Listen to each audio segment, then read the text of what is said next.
Welcome to the Beza Performance Livestream. At Beza, we do executive disciplines for world-class orgs or orgs that want to be world-class. I'm Marshall Henley, the president, and today is S&OP Thursday. It's the second and fourth Thursday of every month when we get to spend time with friend and colleague Doug Dedman, who is an S&OP thought leader and also the president of DBM Systems. So welcome again, Doug. Good to be here, Marshall. Always fun to do this. Yeah, we use DBM tools, techniques, and tech for every S&OP project. So perhaps maybe to kick things off, we're going to talk today about scorecarding the S&OP process. But let's remind people what we consider the definition of a good S&OP process is. So, whoops, wrong slide. Sorry. So we view S&OP as the president's handle on the business, the way the president actually runs the business, and it's got to provide a clear link between strategy and execution. It's got to set the flow rate for the business by family with actionable decisions. It's got to establish clear RACI. Primarily, when we talk about that, we're talking about the responsible and accountable components of that. And it's got to be regular and repeatable so you can do it every month and get better at it. And in terms of getting better, what we're going to talk about primarily today is it's got to be measurable and actionable for improvements. So it's a pretty rich topic. And I think, Doug, if we can kind of cue up the way that you think about S&OP from improvement from an S&OP standpoint. When we talk about scorecarding, that's a good place to start. Yeah, I mean, the fundamental thing that we kind of believe in. If we're not measuring it right, you're not going to be able to fix it. You've got to have standards that you work through, and that's a real important part for us when we're implementing. But then also for everybody who's out there running a process, making sure you've got some measurements. And so the interesting part about that, and Marshall, you've heard this so many times because we've worked together for a while. We kind of talk about three levels of measurement, right? And if you just pull up the slide there for a second, that we have. Yeah, now's the time for the slide. That's right. So when we think about it, there's really those three levels of measurement, and you kind of have to walk through them, right? So you can see that it shows the S&OP maturity going up, the arrow kind of going up the steps. But really, it's the idea that before we get to results, we've really got to start with having a process in place and having a way to measure the process, right? So it's really, Right. Are we doing the right things to get an executive S&OP process that's working? Then the next thing that you look at is say, well, okay, so we're doing the right things, but are we getting better at our process? So are we really doing the right things right? And that's really the idea of an effectiveness measurement, right? So, Right. and that's where we look at our ability to create a plan, and can we draw that plan, and are we getting better at doing that?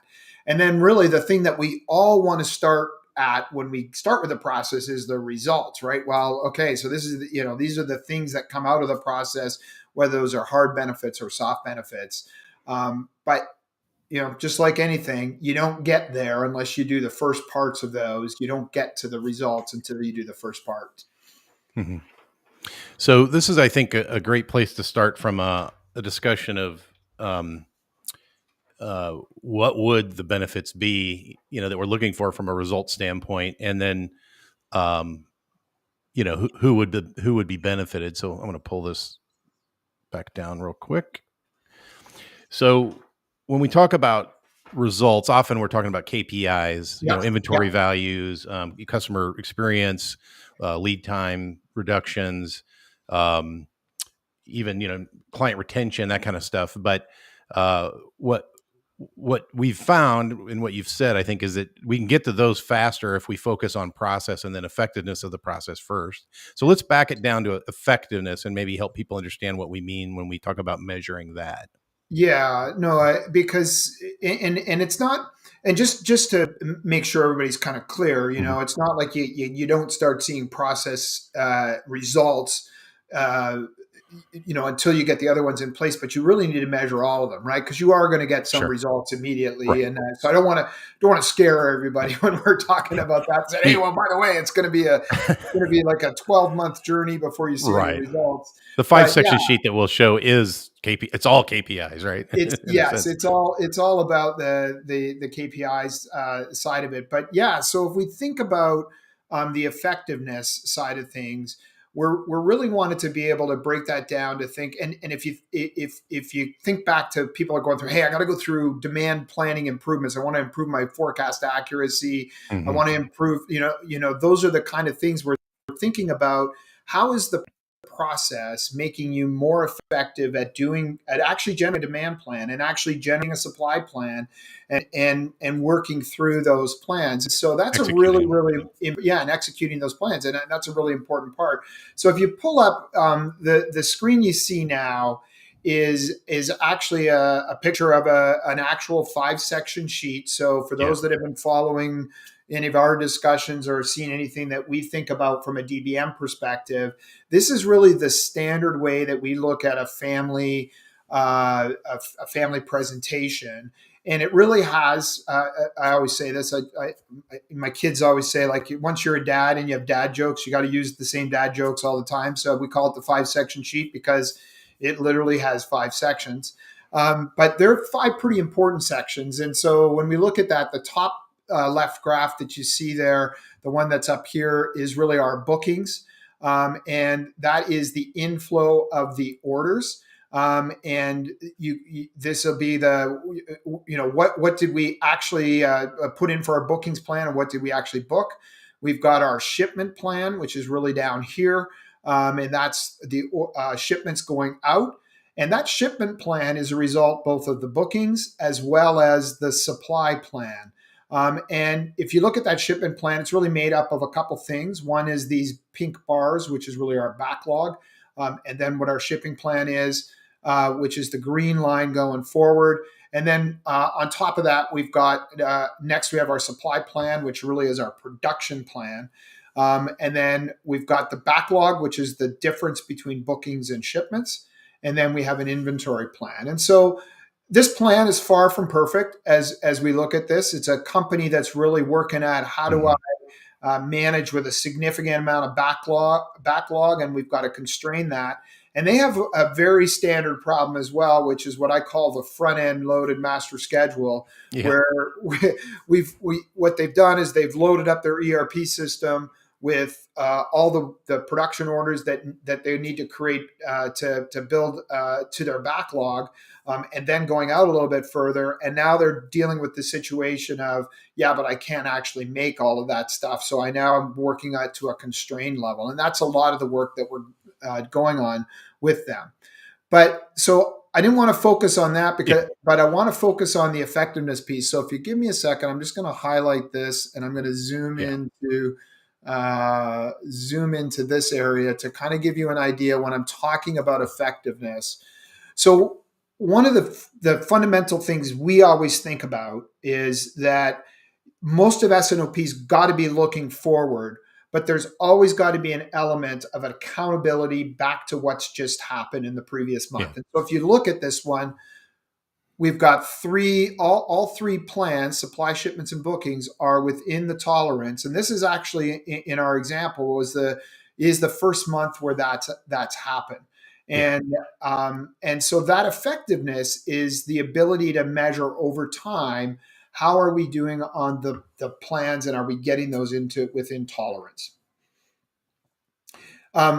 Maybe one thing I would say on this is that when you're doing this and you're looking at that effectiveness over time, the one to focus on first is always supply. Because that one is the one that should be the most inside your control. And you should be able to have some, especially in the situation that I brought up here where they have all this backlog, we should be able to call our supply plan. That should be the first thing that we get in tolerance as part of our S&OP process. In other words, are we saying, hey, we're able to make a prediction of what we're going to build, and then we're able to build that. And to start out with, we always start with a 1 month back, and we set some tolerance levels, and those tolerance levels will depend a little bit on the type of business. But we always start with that. You can get fancy down the road and say, I want to do Yeah. 3 months out, 2 months out. But to start with, we'll do this piece of the effectiveness that says, if you can call it 1 month out and you can get to the point where you're doing that on a pretty regular basis, that's starting to tell you you're really improving in that part of the process. So that's a great way to remind folks that we actually base the families, and this would be for a family, on supply constraints. And without getting into exactly what that is, that's because we view that as the first place you can go to actually fix an out of tolerance problem with supply. Back to what you said, we look at supply first as the thing you have the most levers to work on. Now, right now, in the current atmospherics of the supply chain globally, the global supply chain, it doesn't feel like it's that in control for some folks. So we understand that too. But we would still argue that that's where you go first to address, the problems that you need to address, and maybe rethink lead times, rethink buffers, and that kind of stuff. And it's and the main reason for that is because if you look at it, that is typically for most organizations where most of the capital investment is, or kind of the longer term investment, whether that's your capital equipment, whether Yeah. that's your staffing side of things, whether that's even down to plant footprint. Those are the bigger and longer lead time type of decisions that you've got to make. And so you want to be able to look at that as the important part to start with. So that should give you an idea on the effectiveness measurement, which is really that second level, right? Yeah. So we said, okay, you end up focusing on KPIs, but before that, you have to focus on process and effectiveness first. And we just looked at effectiveness. Let's go look at process. And I think this is where there's some real power that maybe folks are missing. So I'll let you fire your stuff back up. Yeah, so this is an interesting one because and this is something a view or a thought process that we really developed over time. Oops, Yep, sorry. that's fine. There's really two things that we use. So one of them is a tool we specifically use, which is an assessment tool that when we're working with companies, it's really all around how do we track or help you track through, are you getting all of the things in place to get to an effective S&OP process? Right.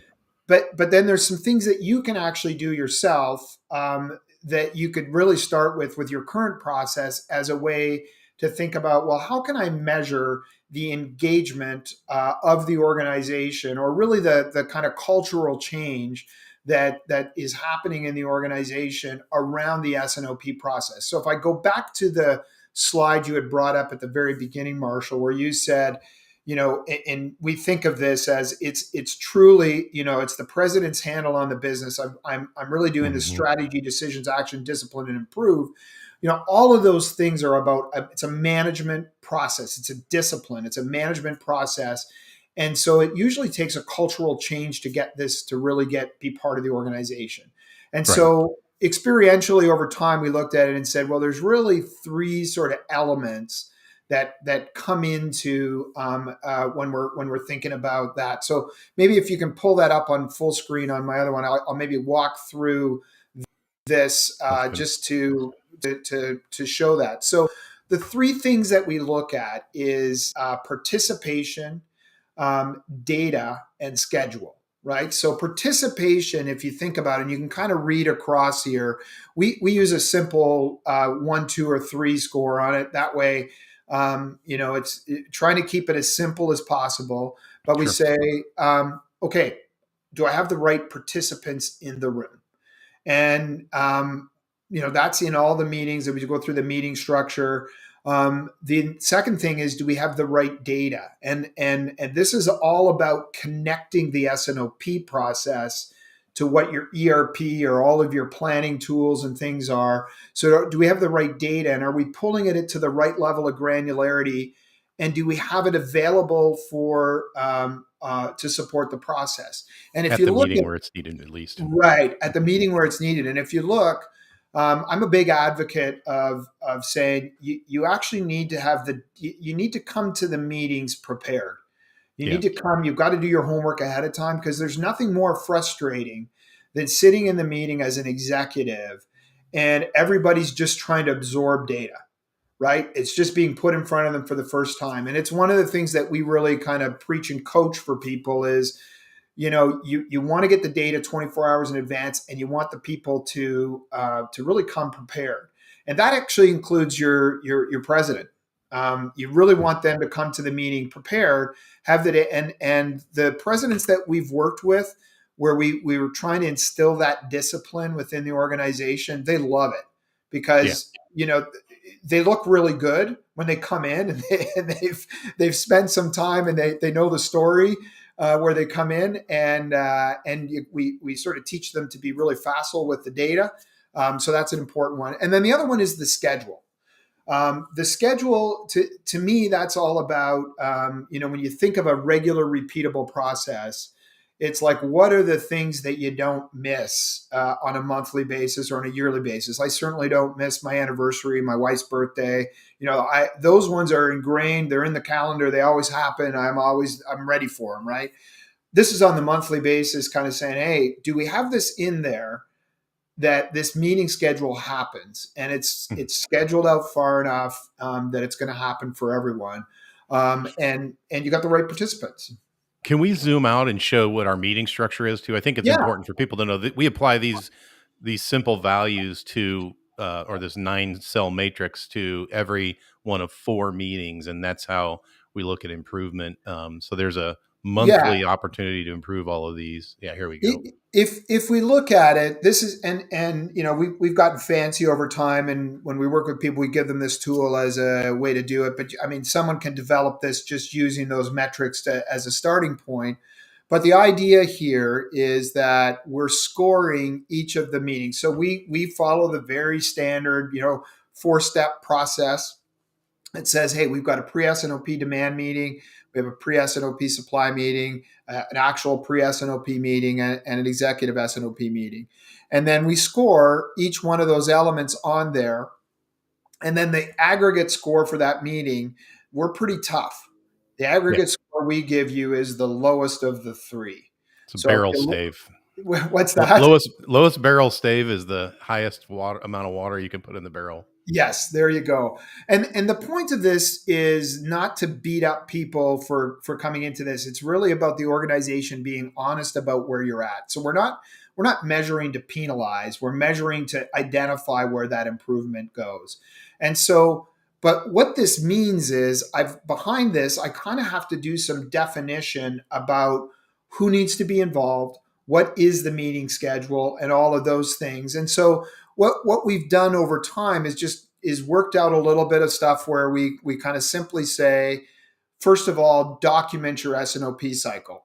So if you look at it, we've got in the cycle, there's 5 steps. We only had 4 before, but if you look at it, one is the actuals. We get all of our actual data. We lay that out, and we lay the schedule out. And this is it's kind of a simple thing, but it's an important thing that it's really, really hard to get the right people into the meetings if you're just scheduling the meetings like 1 or 2 months out. So you really want to lay that. We say, hey, at least 6 months. So you can see here, this is laid out to the end of this fiscal year for this company here. So you can see that's all laid out. So that's documented. The other thing that we do that's as we're starting to work with people, and hopefully you can see this, it might be a little bit of an eye chart, but there's 2 things. One is kind of who are the key players in the process? What's their role?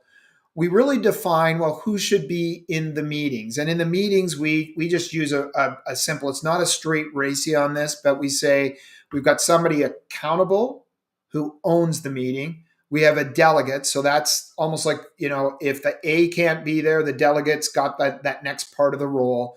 With the full power of that person, though, Right, right? They represent, exactly. It's exactly what the delegate is, and the responsible, and then the informed, right? So who needs to be in the meeting? So this is a little bit of a simplified. We simplified it. Obviously, Sure. those aren't people's names on here. And then the other part of this is we focus on the racy side of things, on accountable and responsible. And so this is a little bit simplistic to start with, but the concept on this, and I think anybody who's listening, you can apply this. Yes. It's really about documenting who are the people that have to engage with the process, and really what is our expectation of this. Yeah. And that's a really important part when you're getting started. So we basically say you've got to document the timing of the meeting. You then document the people that need to be involved in the meeting as well, sort of as a starting point. And then basically what we do is we track on a monthly basis, and we just use this fairly straightforward tool. So the actuals, it's we're in April now, but you can see I got an option. Either I got the bookings on time, which we've established when we want to have them happen. And then really it's that, or in meeting is really saying, hey, we were a little bit late on getting them. So this is just the actual side of things. Then when we get to each meeting, we have just a simple, essentially all you're doing here is you're keeping attendance of the folks in the meeting. We do record ahead of time to say, hey, did the meeting happen on time, or was it late, got moved, or was it canceled? And then we also just track the data. And that goes back to our idea. It's either we didn't have the data, we got it in the meeting, or we had it 24 hours in advance. Yeah. So this is really a mature process. You would never cancel the meeting, but stuff happens. It might move around. You might get some yellows, but the best processes seem to have some pretty good rhythm where they're mostly green. Yep. They're mostly green, and what the idea of the longer, further out that you schedule things, it does work better in terms of having the folks there. And then we also include a little bit of a checklist here for them. So it's just kind of saying, hey, what should I be doing in that demand planning meeting, as a just to help people kind of stay focused. And so, go ahead. So to be clear, so this is a tab that we would have the S&OP coordinator own during the meeting. They use the checklist to conduct the meeting, and they track meeting attendance. And these are things that they would actually include in the report out part of the executive S&OP meeting, potentially. Maybe not every one of them, but if there's problems or something needs brought to somebody's attention, obviously if somebody's missing meetings, you can do that one-on-one, but the idea would be this is all fair game for discussion in the monthly executive S&OP process for improvement. Yep, exactly. And in fact, if I go back to the tracker for a second, if you look at this organization, I'm just going to make this a little bit smaller. If you look at this organization, the one area that they've really been struggling is up until March, in which case they scored green across the board, was very much on the S&OP demand meeting. And so it's just this idea. It's so uncommon. Yeah. Well, no, it is interesting on different organizations, right? And so, yeah, sure. So the interesting part of that is if I go to the if you go to the people side of it, often it's the case that we haven't really thought through. Okay, so who are we expecting to be in that meeting? And what are we expecting them to bring to the meeting and really to come out of the meeting? And so it's, what you're trying to do is you're trying to build the muscle memory, if you will, in the organization around doing the things that you need to do. So the simple scorecard really helps out with that at least as a starting point. And so if you look at it, often if we go back to the tracker here and we see that we've got these reds kind of coming, and if I look at it, participation was a problem in a bunch of these bunch of the months on demand meeting. Well, if I look at it, it often comes down to, did we really understand the accountable and the responsible that had to be part of that? And so that's one that is for certain a big part of kind of getting the measurement in, being able to measure it and see and track how you're doing. Yeah, this approach at scorecarding the process isn't punitive. It's really designed to help people understand what they should be doing and then to get better at it.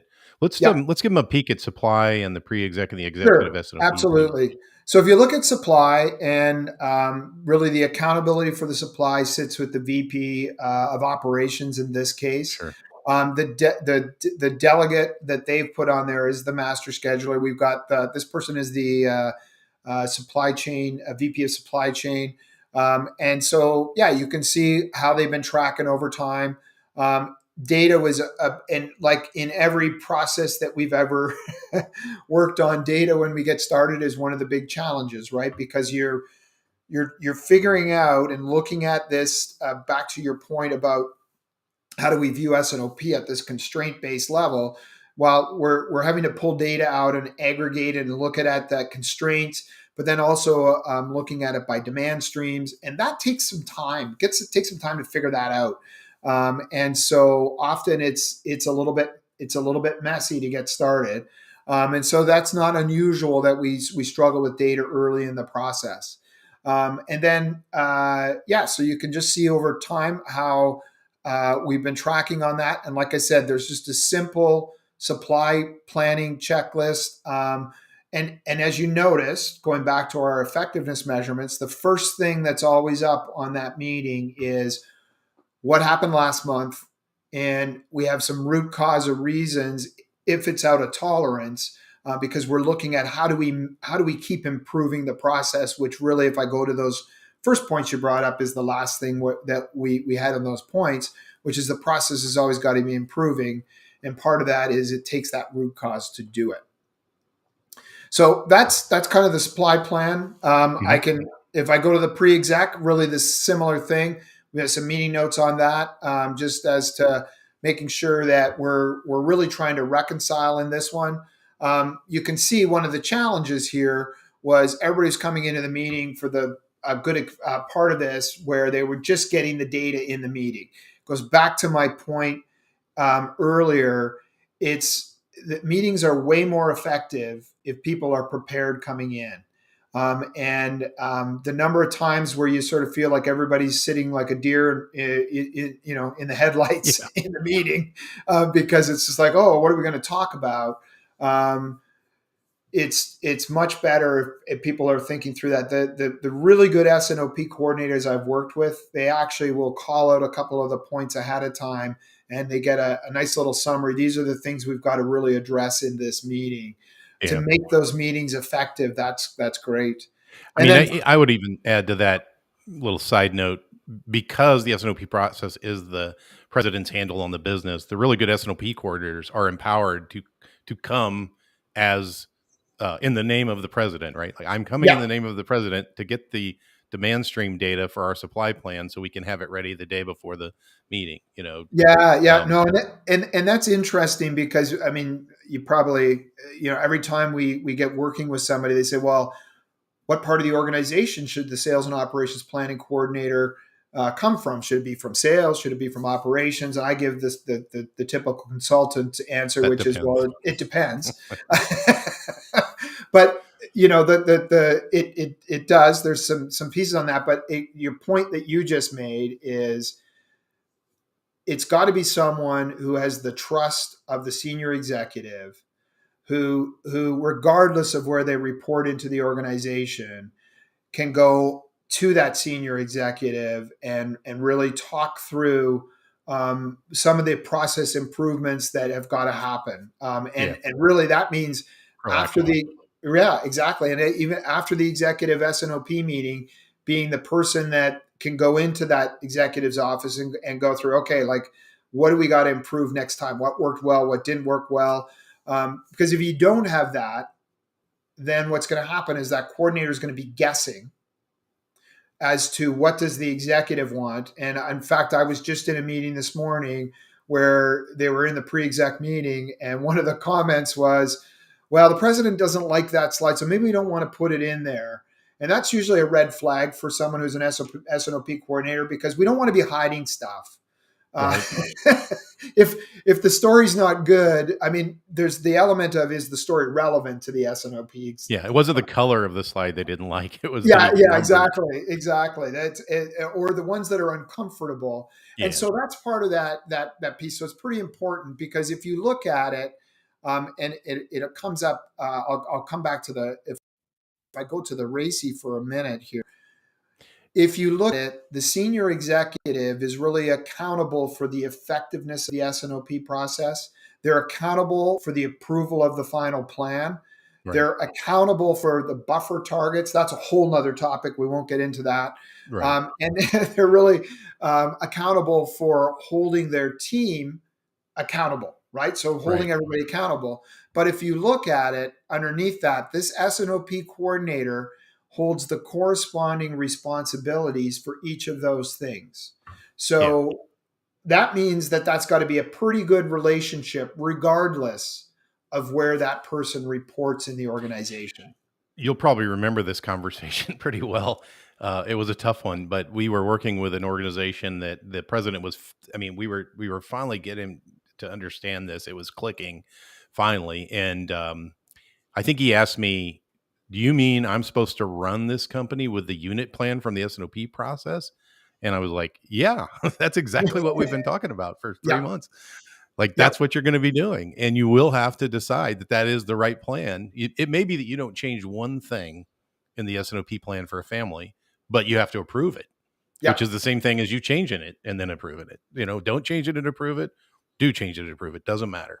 Right. And that's when that gentleman got on board and did a really wonderful job of understanding how he was going to move forward. And then I think the other great example is the company that worked in the nuclear energy world, where the projects are near infinitely long, and it was a project business, all ETO, if you want to think of it that way, all massively laborious with the primary unit. I think the unit you guys used was actually labor, for engineering labor, rather than how many widgets did we make. Yeah, we And had multiple families all tied together. It was pretty complex. Yeah, but yep, yeah. yeah, But his quote is, if you would have told me that I can run this business with a 1 hour meeting once a month, I would have told you were crazy. But the way he viewed the executive S&OP meeting is, I'm going to make these decisions. I'm going to have a process where it yields the right accountability. So when we get to that meeting, we're all on the same page. And then the rest of the month, my job is to make sure that I help everybody execute the plan. And there was yeah. other stuff that he did. It's not the only thing, Well, but and that's a really interesting one because, and this is something for people when they're implementing it that's kind of important to look at, yeah, because it's sometimes as an executive you're looking at it and saying, man, like why can I not get my VP of sales to really take ownership of the sales number? Sometimes you actually have to that person actually has to look at themselves and say, am I actually freeing them up to do that? And the example you had about the nuclear power company, that was exactly the situation. We literally sat in an S&OP meeting, and I bet there was 30 people in the room, and we were, I think, an hour into the meeting and talking through the supply chain issues and all of this sort of stuff. And we had the demand forecast. And I could see him getting agitated in the corner of the room. And then finally, he's like, "Look!" And he kind of he literally gets the USB cable to plug into the projector and said, "Let me show you my S&OP plan." And he had his own kind of view of the demand, and it was just like, wow. Okay. So you could literally see everybody in the room kind of sinking in their chairs going, wait a second, we've just spent an hour talking through yeah, this and you're telling us you have a different kind of plan. And so the important part, what came out of that was we had to have a pretty frank discussion afterwards, and about the that. And process should have got you to that moment, yeah, not your yeah. And just saying, private hey, spreadsheet. by the way, you just deflated your whole team. Yeah, And so, that accountability responsibility piece, it goes both ways, right? If I'm going to sure. give someone accountability for something, I kind of have to step out of the way and allow them to do that, right? Yeah, And so I have to expect it, but I also need to make sure I enable it. And part of that might mean stepping out of the way. yeah, And it's amazing. You see that fairly often in organizations, that's part of the challenge. So just going through the process of defining these things, the scorecard's part of it, right? But actually thinking through and defining, okay, what's the process? Who are the people that I'm expecting to be involved in this? And I mean, I've got lots of stories that I could talk about just in terms of where that epiphany, where the light goes on for someone, where they say, oh, so really that's what it means to be accountable. And so when we're doing this, defining that's a really important piece of it as Yeah, part of. nothing defines accountability better than actually being accountable for something. Right, right. So I think for when I look at it, and people go like, I want to get this ingrained as a management part of my process. And but it takes work to that, right? And so that's really why, after doing this for quite a few years, it was like, wow, man, we got to come up with a way that helps people see, are we doing the right things? And so, if you pull up that screen again, Marshall, the scorecard screen, this it looks kind of complicated, but what we end up doing is saying, hey, just present this part of the screen so you can see the progress. And you work with the executive in charge and say, okay, so what does this mean? And there's a bit of coaching with them to say, hey, this isn't about going to yell at the sales guys or going to yell at people on the data. It's about saying, where do we have our issues, and let's not hide behind it. And I always use hey, does the scorecard pass the sniff test? If I look at it compared to what's actually happening in the organization, this is the thing that we start to look at. So hopefully that was helpful. I could probably talk about this stuff forever. So. No, I think it was. I think just in review, we focus on first process, then effectiveness, then results or KPIs. We get some of all of that from day one, but the more we focus on the process to start with, the better off the organization is. And just to be really clear, going back to something Doug had said, what we showed you today is the actual process that we use for scorecarding, but we don't do it. The S&OP coordinator runs their S&OP process with it. We mentioned an assessment we also do when we're implementing S&OP, and that's a little different. It's much more detailed, and it's all pass fail. It's like I always say, it's like putting gears in the transmission. If you forget one, you don't have a transmission. Once they're all in, then you can start fine tuning, tweaking, making it a higher performance transmission, and that's what we looked at today.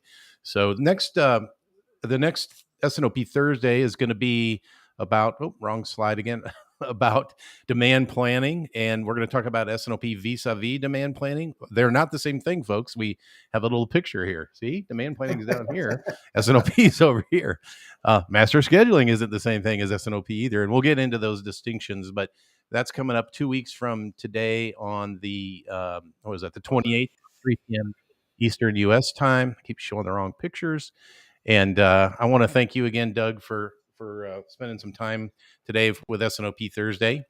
So we'll see you on the 28th. And if you have any questions about Beza Performance, go to bezaperformance.com. Until then, bye-bye. All right. Thanks, Marshall. Thank you.